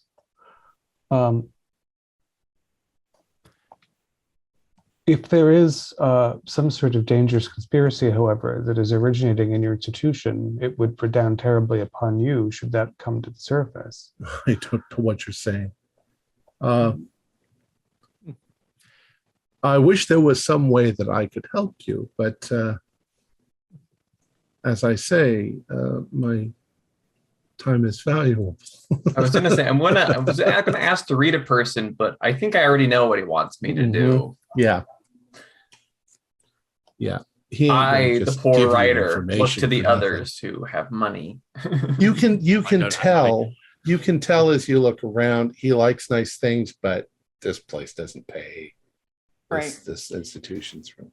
I will reach into my wallet. We'll do this, Let's see. discreetly. How many Deutschmarks? Because I got a chart on the wall. Goodness. I don't know what would be considered. I'm kind of playing a game now. Okay, sure. I want you to tell me how many Deutschmarks you want to give Right. me, and I'll tell you how much that is. Well, I was going to give you the American dollars equivalent, and you could tell me how many Deutschmarks that is. No, okay, I'll play the game with you. All right. Let's say, oh, I'm so bad at this kind of thing. What is 300 Deutschmark? Oh, How many American dollars is? that's $177. Yeah, 300 Deutschmarks. Oh, yeah. Oh, no. I was just hoping you'd deep. say 50, and then I'd say that's $30. That's $30. Yeah. If you slip him that, he's like, well, yeah. I mean, I can help a donation. Of course, we want to see, the well-being of your patients here. Of course, be attended to. We always need that kind of help. So, what is it exactly you're looking for? And he looks at the postcard, and he says, "We have one patient named Piotr, but there's no way he could have written this." Why is that, pray tell? Well, he's been catatonic as long as he's been here. I mean, he'll sit where you tell him to sit, and we can move him around. He's not particularly violent at any moment, but he's completely unresponsive. The very idea that he wrote a postcard and mailed it is beyond imagination. Do you know Dr. Schaefer, if the origin of his condition? I don't. That's long before I was here. Apparently, he was one of quite a few children who were brought here from Russia, and they were all in various states of mental illness. They were brought here by Dr. Tatlina some years ago. She's retired. She's retired but still alive. Yes, she still lives here in Frankfurt on the Oder. Oh, that's very good. She also treated our friend Ms. Orlova, who was Miss also Orlova an was here. orphan. I'm not familiar with that name, so she must have. Schmidt? Magda? I realize Schmidt is a very common surname. Right. Well, She came over as it's Magda Schmidt. as I say that if when did she get released from this institute? Possibly, it may be before your time then. In the 70s, I believe, was Oh, that's quite a while ago. right. And your Piotr, he's not going to recover, we assume, and he doesn't even speak to people. He couldn't No, have not asked at them all. to write it for It's him. completely unresponsive. But unlike many, he's also not violent. He's simply, it's as if he's not there. His last name is Galantinov. At least that's the name that we have. Whether that was really his name. You mentioned Magda Schmidt, did you say?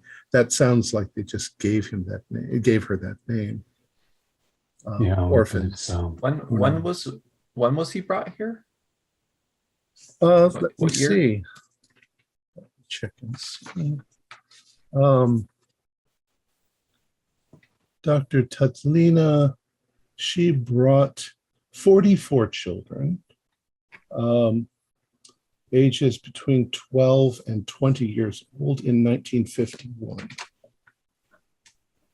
And I believe that Piotr was one of them. He's in the upstairs wing. You want to see the institute? I mean, there's places I don't think you'd want to see, but that's easy enough. He's not in any of the dangerous areas. We've traveled, and if there's anything left in him, he might care to know that Magda has been taken up. I don't think that he'll understand anything that you say. I don't even know if he speaks German. We speak German to him, but he was originally Russian. I don't know what he understands. I don't think that he understands anything. It's as if he's not there. But I can take you up. We know your time is valuable. Do you have any dangerous knives, guns, or anything like that? If you do, please leave them here. And we'll, any pens or pencils or anything like that?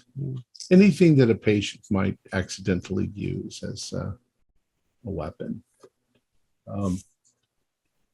Most of our patients are fairly docile. The ones that are more dangerous are in a different wing of the hospital. Please come with me. He takes you down the hall, up the stairs, and the smell is pretty bad. There's also, I think we should keep it together because there are sudden shrieks and there are things that are quite disturbing. You see people half naked, scratching at their skin, and some people who are restrained and so forth, and people wandering around. And since you're new, some of them kind of focus in on you. He has to kind of keep them. No, go back over there, so forth. I got a 12. I got another 14, so that's 11. 2 marginal. 19. Okay. Oh, Nice. So none of you failed, then that's but 10 to 14 still has that we take Right. some condition. Maybe you're distracted unnerved or scared, unnerved. Yeah. Yeah, okay. You're kind of unnerved and a little scared. I mean,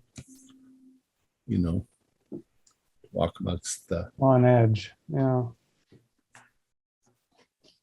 Do we take the stability hit, I assume? not unless Yes, something it would. happens to really scare you. Before we go, so does the name, this list of children that were brought, Mhm. below Bull, that is not a name on this list, is it? No, No. Okay. All right. Thank you. that is. Philip Kramer. Yeah, I think there was Philip Kramer was on the list. What was I that? guess, What was that? We The one should who would- consider who would- Pagodin too. Pagodin, yes. The one who would know all, unless you want me to look up all of the records. Dr. Tatlina would know She would know. everything Yeah, about. we'll have Very to well. speak to her, Yes. certainly. Okay. So he takes you up into a room. It's a fairly sunny room. There's sunlight coming in through the windows on the side. And there's a few patients. They're sitting in chairs, or they're looking out windows, or they're lying in their beds.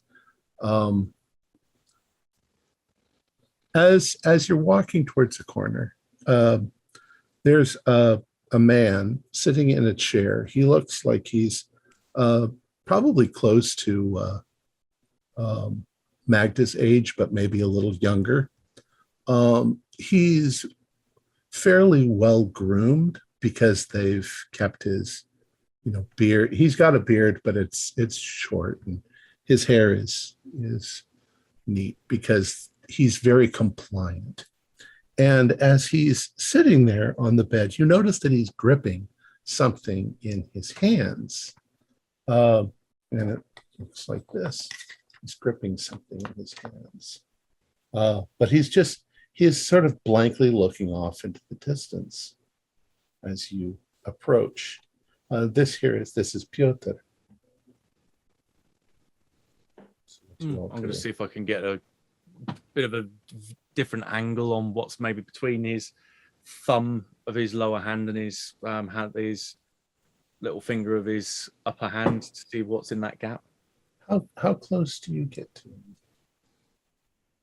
Probably within about 3 or 4 foot. Okay.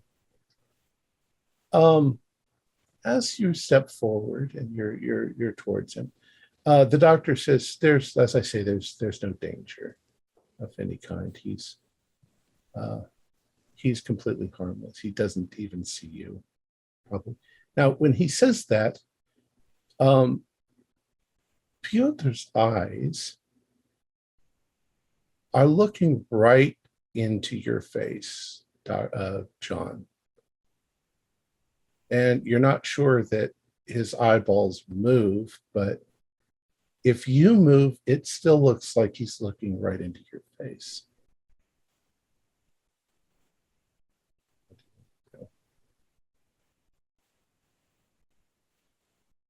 Anything? Just staring at him? I'll stare at him and ask. Well, it depends if the doctor's close enough to hear, but I'll presume it doesn't. You're all sort of standing within a couple of feet from each other, so. Who did you tell Magda that you saw? Who is he? There's no response. What are the rest of you doing? Which is, I'll look down to see if I can get an idea of what he's holding. You can't quite see. You think you see something black with like a little glint of paint or something in his hand. But you really can't see. He's gripping it pretty tightly. Dr. Schaefer, does he have a teddy bear or something? Oh, he has a doll. He's had it as long as he's been here, and he never puts it down. Even when he sleeps, he holds on to it. Speak a little bit of Russian. Hello, Piotr. Do you remember Magda? He doesn't look at you at all. He's just looking at John. I'll try the same thing that Petra said, because I know a little bit of Russian. No response. Whisper to John. Ask him about Philip Kramer or Dr. Tatalina. Tatalina. Okay. What do you know about? Again, I'll try in German first and then Russian. What do you know about Kramer? There's no response whatsoever. All of you, except for John, it just looks like he's staring off into outer space. But for John, his eyes are definitely following you. Can I try magical intuition again? Sure.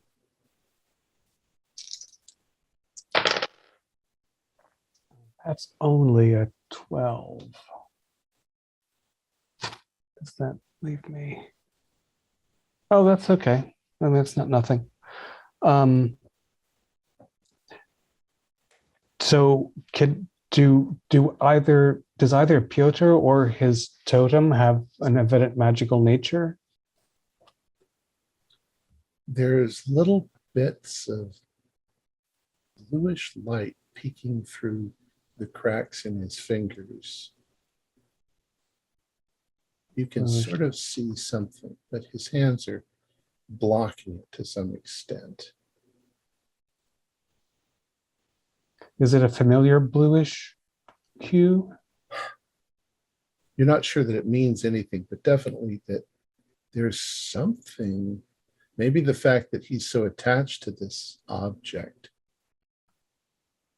that it gives you a funny sort of tingle.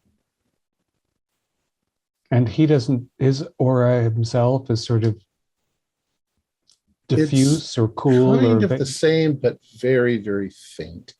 Almost like there's nothing at all there. Piotr suddenly leans forward and stands up. And the doctor's reaction is like, oh, So much he's for no never done that reaction. before. And then all of a sudden, towards John, he goes like this. I'll reach out and take it. Okay. You take it. And Dietrich, you can see that it's kind of got this bluish glow to it. And the doctor's like, a breakthrough. He says he's never reacted to anyone before, and he certainly has never given anyone that doll. And by now, Piotr has sat back down on the bed. And he's once again just sort of completely blank. It is a what's called a Matyushka doll, and it's a doll within a doll within a doll within a doll. However, if you open it up, there's nothing inside. Yeah, usually there are 6 or 8 of those nested.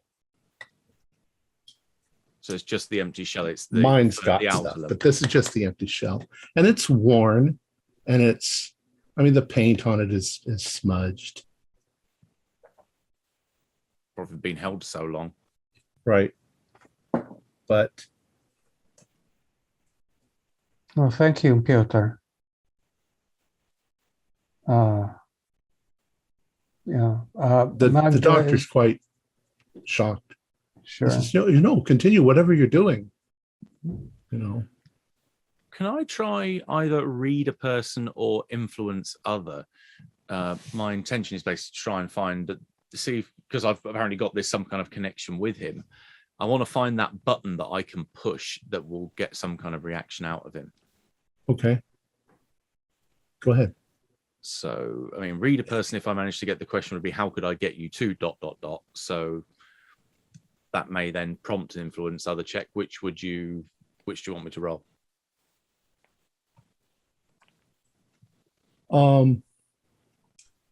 I think you could roll. You want to know how to get him to react. Try that. Yeah. See if you can. So read a person. Yeah, I'm on dice. Ooh, 7 + 5 is 12, plus my 1 is 13. So that does give me my one question, which I will go with. How can I get you to react? How can I get you to open up? The answer really is there's no way for you to do that here and now.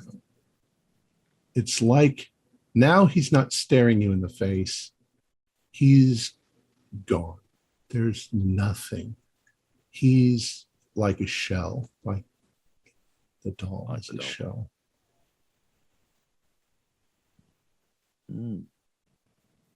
So there doesn't seem to be any way. The doctors have tried for 30 years and nothing. So the doctor, you can see the doctor's got out his notebook and he's making notes. He's never given up the doll. We should give you, Dr. Schaefer, I'll give you a card here so you can contact us if Piotr seems to need that again.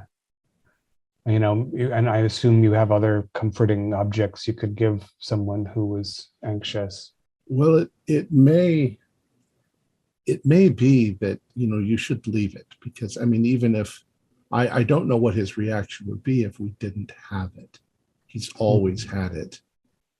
I wouldn't want to see any kind of violent. It's difficult to figure out these sort of things in these people. This is completely unprecedented, his actions here today.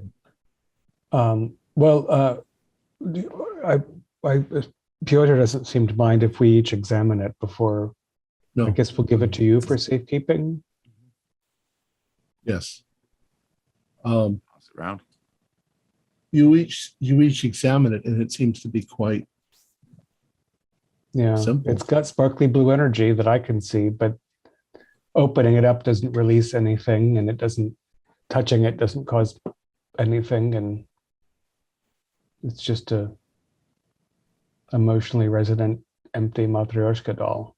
Looks old. It looks like it's Russian manufacturer, but maybe he brought it with him from wherever he was.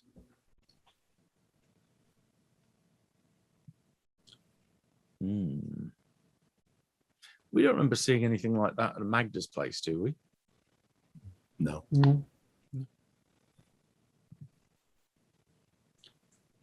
So, anything else that you want to do while you're here? But although it's evident that Elvis has left the building, I will tell Piotr that, Magda, I've seen Magda go up and she's gone. And I guess we'll leave the Matryoshka with Dr. Schaefer.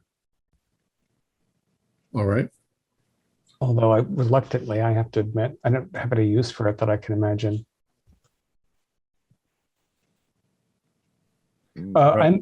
And we'll tell Dr. Schaefer that I'm going to check in with him if there's any other change in Piotr's condition in the next few days. Okay, excellent. Now, before we end tonight, as you are leaving Piotr's room, the room where he is, there's other people in there beside him. They're walking down the hall towards the stairs. The hospital is kind of in two wings. So when you came up the stairs, you turned to the right and you went to the right wing. Now, as you're coming back that hallway, you can see down to the other wing. You can see the double doors going into that part of it, which are locked. Once again, Ingolf, Dietrich, and John, you use your soul. Just roll for that and see if it passes. 14. 6. 8. John, what did you get? 14. 14.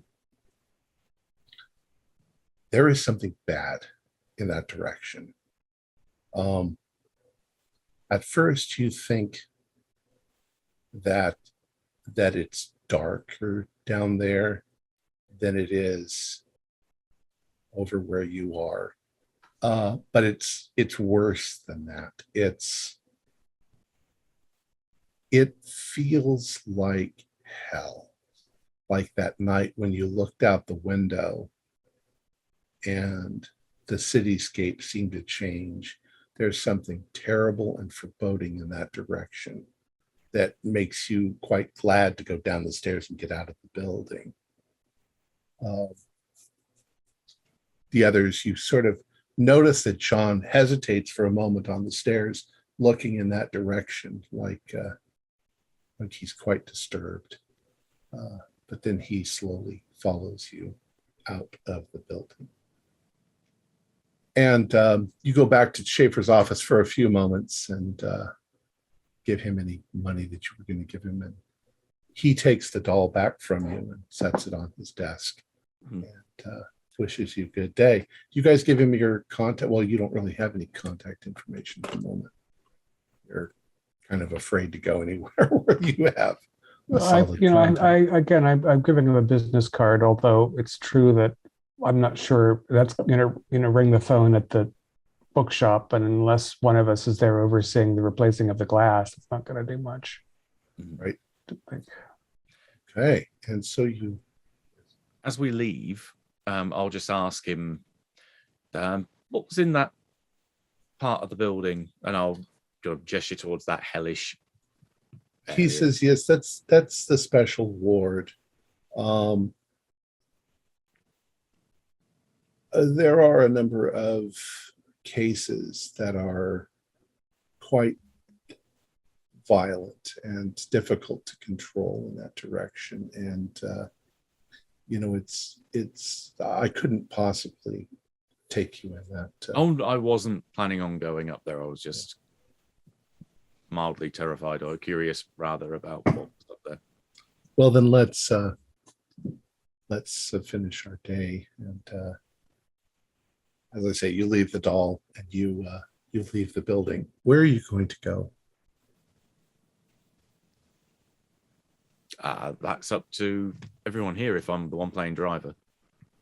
Well, I don't want to go back to the people who've been in my apartment, and apparently now there's a contract to kill me, so I don't want to go home. Yeah, that's a good point. I don't think I should be staying at home anytime soon either. Right. In fact, I should use a payphone and call the hotel that Selma and I have been staying at and tell her to meet me somewhere else. Should we all take up rooms in the same dump? I think being close together would probably help. At least we know that somebody will pay attention if we scream. If we're in a dump, will they? Well, if we're all there, I mean. I see. So you all find a dump. You find it's not a terrible dump, but it's a hotel that nobody would expect that you'd stay in. Maybe a tourist hotel would be good. Tourist hotel, yeah. Because they're kind of cheap and, yeah. You go in and you secure rooms at the concierge stand. You all get rooms on the same floor. We'll just say, 301, 302, 303, and 304. And just for the sake of argument, John's staying in 1, Ingolf in 2, and Dietrich in 3, and Petra in 4. And the rooms are okay. They smell a little bit of people smoking, stuff like that. But as you enter your rooms and go inside, all of you hear John suddenly sort of go, Jesus Christ. Yes. And as you come running down to see what happened, Matyushka is sitting on the bed in the center. He really did give it to me. And that's where we will end it for tonight. So at least you all know who Piotr is now. Yeah, that's right. Point for that, yeah. Oh, that's true.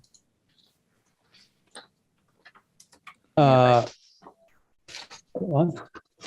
I bought books on Kabbalah to follow up on learning about Chigidiel. So I think I did that one. Investigate Chigidiel. I cannot pronounce that to save my life. Cool. Jagged yellow. Yeah. I investigated Pietro, or at least went to see him. I hope that counts. And investigated Lev, so both my hooks are clear now. Either one was confront my tracer. I don't think I'm there yet. But I might have something better. I don't know, but I'm not there yet. What was yours, David? Dr. Hans Richter, the worm seer, nothing there. Mm-hmm. We've also got our 3 questions as well. Have we discovered anything new about the truth? Yes, there's a giant claw thing. I think Ingolf and I did, yeah. Yeah, for sure you guys did. We're You inside kind a of did gumball too, machine. Matt, actually, right? Like you the dark part of the mental institution or the hospital, wherever it was. That's true. Yeah. There's a gateway to hell right over there. And it only costs $270 US to get access to it. 170. It cost you 2,000 Deutschmarks to get him to let you go in that direction. Ooh. Go that bad. I feel like the fact that you and I both chose 300 Deutschmarks exactly indicates That's funny. some Yes. strange link. Look, why would you pay that much when you can just get a typewriter? They're much cheaper. And What's they the have next such question? sites. Sorry. So yeah, we've learned something about the universe. Yeah. Have we learned anything new about our characters? I think tried to John's coax. learned something. Yeah, I tried to coax a few details out of people. But I mean, you have some kind of connection with Piotr. That's something you did not know about yourself before. That's true, and apparently now I now have a doll that follows me around. Yeah, It's not got creepy at all. a spooky familiar. It's empty inside. Aren't we all? I was about to say it's a thinly veiled symbolism. Join the club, Russian nesting doll. Join the club. Howling void. And I don't know if the rest of us have learned anything new. And stretching ourselves. Is that yeah, have we challenged ourselves? Not personally, anyway. Or you, I mean, Petra did learn. Sorry to go back a step. You learn that there are contracts out to kill us. Is that doing information? I feel like we've known someone's out to kill. I don't know. I don't know. Somebody shot at us. Yeah, I don't know if that really, but it's like it's confirmed that no, somebody's paid money to have us all killed. Right. So that's. I mean, it's a step that we know that the hit is a shared hit, but I don't think it's right confronting her stalker. It's just no. He's talking about learning something new about myself. But I feel like we kind of already knew that somebody was out to kill us. I don't necessarily know that like having a name to it really adds much to it. But I appreciate you going to bat for me, Morgan. Well, you learned a little bit more about your ex-KGB buddy. It's true. Yeah, we all learned about Josh's character. Mm-hmm. Or at least Yeah. Petra did. I don't know if she shared that with us, but When it suits me. Dig a little deeper, you can find out what his real name is, and then when he shows up, we can use it. Oh, hello. Surprise! He immediately puts a be bullet like, in our head because he You thinks should, we're yeah, you shouldn't have said that. now you must die. And what's the third question? Have we challenged ourselves? Oh, challenge yourselves. I don't feel like that applies to me. I'm hoping that once Dietrich, I did it myself. I haven't even lost any stability. So maybe around the time I start losing some stability, I'll start with introspection. But so far, Dietrich's just keeping on with the lies and self-deceit. I feel like both Matt and Morgan continue to take the risks. Like, you know, there was a risk in trying to make that connection with that, like, you know, getting closer and closer. And, you know, I feel like we all, at least I personally was like, no, Matt, something bad's going to happen.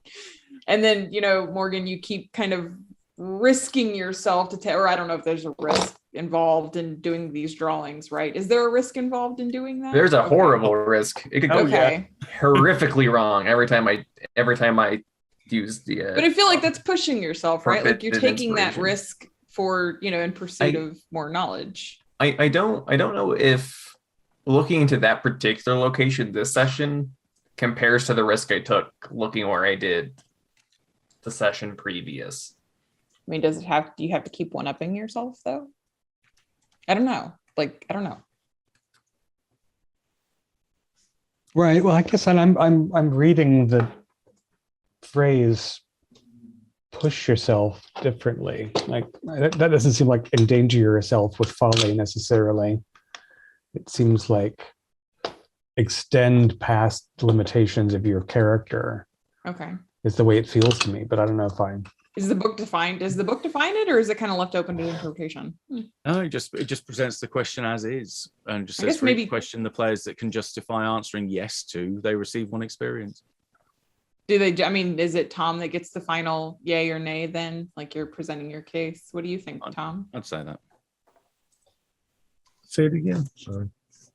Is Ingolf like continually taking the risk to draw these pictures and see through? Is that pushing himself? Because we're kind of, is pushing yourself, putting yourself in danger, or is pushing yourself That's kind a of good extending question. beyond your capabilities? I would turn to Matt and say, "What does it mean, Matt?" You know. We're just going around the better than I table. do. Well, it does say challenge. It's the exact wording is, have we challenged ourselves? I suppose because it comes down to, for each question, the players can justify answering it. That really, if they can present a case that you're happy with, then that would count. Would challenging yourself, for instance, John, you're afraid, Matt, you're afraid of insects. Mm-hmm.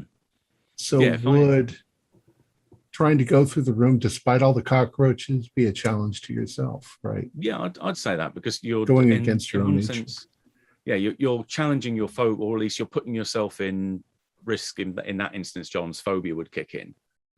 So it Okay. would be Right. trying to do something that he would be mechanically at a disadvantage to, but also thematically from where that phobia stems from, that would be a moment of having really willpower to go forward and do it. So I think Ingolf, knowing the danger and yet using his ability, would be especially if he starts to believe that he could really seriously fuck himself up. Mm-hmm. I was very clear with when those figures approached me, not this session, but the last, where it's like, oh, I need to get out of here. Yeah. Yeah, I think that's. Well, and that was the other question, because Morgan's trying to downplay what he's doing because it wasn't as big of a push as last time, but does he need to essentially one-up himself every time? I don't necessarily feel like that's the case. No, there's still a risk involved every time he uses Right, that right. advantage. Right. I say you get it, Morgan. I'll let Morgan decide whether he thinks he's really. That's fair. I think in this case, I think in Ingolf's mind, looking at the church did not have the same level of risk as spying on the people who cursed us and spying into the nature of the curse. Those felt way more dangerous than looking at this little church. So I think just depending on where I look with it.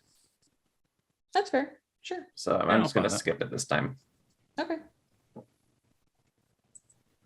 Did you like the arm coming down? That was good. I'm just, I mean, Snuggling they got to her. practice. I mean, those little claw machines are Claw hard machine. to. It's a rip. Just gonna take I mean, No. if they messed up, nobody would have saw anything, right? They could have gone down and missed, and Mhm. they had all the Are we time in the there? world. Have we? Just drop Have we Magda. finished? God damn it. Just go pick it up. We need She's probably skewered on top of the spike on top every of the single dome. time it grabs, goes all the way up and then drops. No, we need a new dramatic hook from you, Tom, and then anyone who fulfilled theirs needs a new one. Yeah, I need to. Mm. Let me do yours first, and let me think. Okay. Mhm. David, are you gonna shed yourself of the doctor thing? You know, I think I Sorry. will ditch Hans Richter because, again, it's something that would be better structurally if Mick is present for. And also, Mick we're going to did be it. going to see Dr. Tatlina, right? So is Tatlina going to just be a guarantee for all of us, assuming she Yeah, isn't is that dead or everybody? vanished? Investigate Tatlina, confront Tatlina. Visit her, yeah. Is that for all of us, Tom? You still thinking about it? Oh, I'm still thinking. I Okay. thought that was what. Shall we all suggest to everyone else then that ours is to go and visit this doc? I'm on board with that. We're not leaving town without trying to get a hold of that witch and shake it out of her 44 stolen children. Confront, investigate, confront. Confront Tatiana, or whatever her name is. Natalia Tatlina. Doctor. So we can kind of each give ourselves that same secondary dramatic hook then as well, Matt? Round robin, unless somebody wants to have a different Yeah, thing. I guess unless someone else wants to. I'd quite like to do something with that doll. Oh, investigate the doll, something like that. Maybe not invest. I don't know.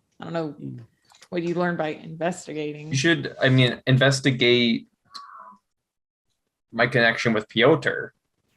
Why the doll? Why do you have the doll? That's something that's with the good one. doll. Or is it explore the nature of the doll? Yeah. Like, I'm curious, like, what if you put a sock inside and then open it later? Is there still a sock? I'm suddenly missing a sock.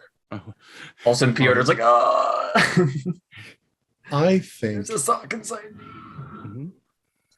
the threat that is looming over you is your own safety. For some reason, those people want you eliminated. So I think that what your action has to be is to find a way to stop them. I mean, you've got a way, but talking about it and actually pulling it off is because they'll get to you eventually. If Right. I mean, you're absolutely right. Yeah. I should stop the contract killers from killing me. What is the Stop how do you our word that? impending assassination.